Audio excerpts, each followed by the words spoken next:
So you've been able to facilitate one of these or multiple, you've done one of these cohorts already? Right. Yeah. So our first cohort completed November 6th, and that represented about, I guess, 22 months total of programming. When they initially formed, it was in April of 2020. And then COVID by July, when they were supposed to go have medicine, absolutely shifted everything to the right. That was a terrifying time as the executive director of Veterans of War. I had to look at these participants week in and week out and decide two things. Firstly, do I continue this curriculum? Do I continue holding this space because I didn't budget for it? This was a set program. The nonprofit world has very tight margins, as you can imagine. And then the second thing I had to figure out was, what do I do when I can't get my guys to the medicine? What happens when I have somebody that's actively suicidal, that's done all the right work, that's done all the preparation, but for whatever reason, I haven't, again, due to prohibition, no access to life-saving medicine.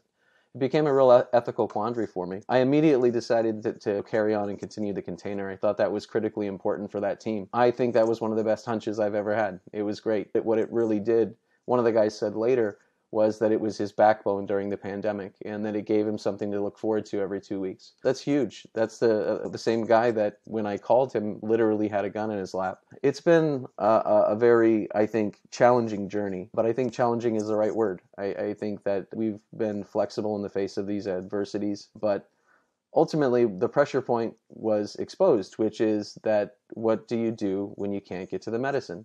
And the result on our end was we need to create a place here in America where we can do that. So ultimately what we've done is we've gotten our feet and our little thumbs in all the little pies all over the United States having to do with either decrim or legalization of entheogens, of this specific class of medicines that I work with my nonprofit. We've had some success. Oregon was fantastic, and they are trying to figure out now over the next couple of years how they're going to manage a largely decriminalized psychedelic space. But there looks to be some opportunities in Virginia and in California and in Hawaii and Florida and many others. So everywhere that those things have popped up, we've endorsed it wholeheartedly. In fact, Veterans of War is going to testify in front of the Virginia Assembly of Congress on the 9th. And then the second prong of that attack is, now that we have a couple places established, is the ground fertile enough to... So we're tentatively looking at right now Eastern Oregon for a Veterans of War healing center.